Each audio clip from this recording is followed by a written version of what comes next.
हम लोगों ने यीशु मसीह को मनुष्यों के दुश्मन करके उनके सामने पेश किया कि जो हमारा यीशु मसीह है वो आपका दुश्मन है और हमारा बदला आपसे लेता है। अगर आपने हमको कुछ भी बोला, कुछ भी कहा, हमारा विरोध किया, तो हमारा यीशु मसीह आपसे हमारा बदला लेगा।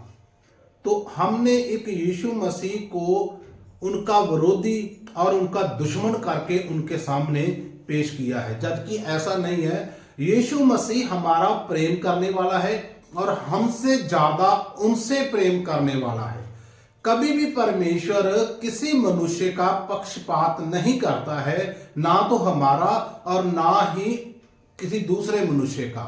उल्टा क्या है, हम लोगों को परमेश्वर ने स्वर्ग का राज्य दिया है और हमें लोगों को बताना है कि यीशु मसीह प्रेम करने वाला परमेश्वर है, लेकिन हमने लोगों के सामने अपने परमेश्वर को दुश्मन के जैसा प्रकट किया। सेम यही कहानी यहूदी लोगों ने की। इसीलिए यीशु मसीह मत्ती का सुसमाचार में जब 5 अध्याय 43 वचन को जब हम देखते हैं तो उन लोगों के सामने पहाड़ पर बैठे हुए यही बात करता है। क्या बात हो रही है वहां पर हम देखते हैं।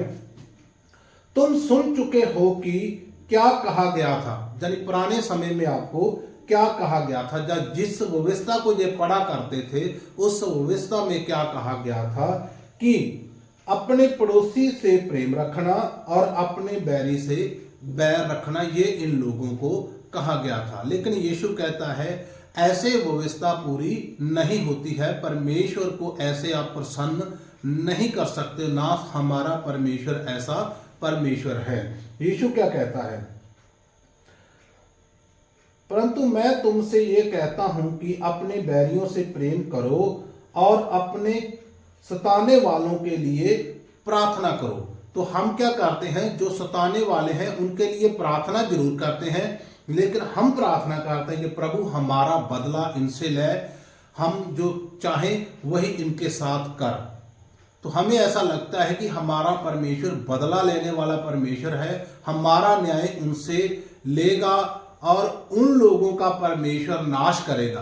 क्या यीशु मसीह नाश करने के लिए आया है? हमारे दिमाग में यही चलता रहता है कि हमारी जंग यहोवा लड़ेगा। हमारी जंग बिल्कुल यहोवा नहीं लड़ेगा, क्योंकि हमारा न्याय, पूरी मनुष्य जाति का न्याय सलीब पर यीशु मसीह ने ले लिया और आज अनुग्रह का समय है। इस बात को ध्यान में रखें। और अनुग्रह सिर्फ हमारे लिए नहीं, पूरी मनुष्य जाति के लिए अनुग्रह है। अगर ऐसा ना हो तो परमेश्वर पक्षपात करके बताए। कभी परमेश्वर ने पक्षपात किया? यीशु क्या कहता है यहूदी लोगों को, जिससे तुम अपने स्वर्गीय पिता की संतान ठहरोगे। ध्यान करो, जिससे तुम अपने स्वर्गीय पिता की संतान ठहरोगे, उसके बच्चे ठहरोगे।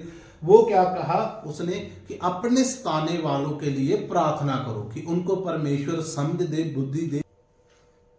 लेकिन क्या हुआ कि हमारे पास कोई ऐसा भाई आया, उसने हमारे लिए प्रार्थना की, हमें परमेश्वर का प्रेम बताया और हम समझ गए और आज हम स्वर्गीय जीवन जी रहे हैं।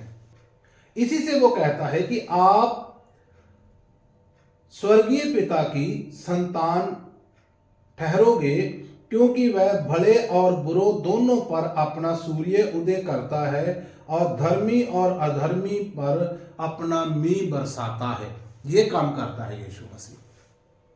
तो ऐसा हो तो यीशु क्या करे, जो मसीही हैं उनके घरों के ऊपर धूप हो, सूर्य उदय हो और उनके जो खेत खलिहान है वहां पर परमेश्वर बरसात करे, दूसरे पर बरसात ही ना होने दे। तो क्या कभी परमेश्वर ने किसी मनुष्य के साथ ऐसा किया, पक्षपात किया?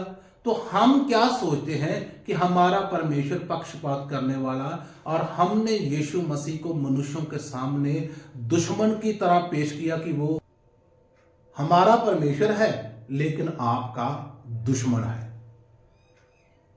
सोचिए, क्या हमारा परमेश्वर ऐसा है?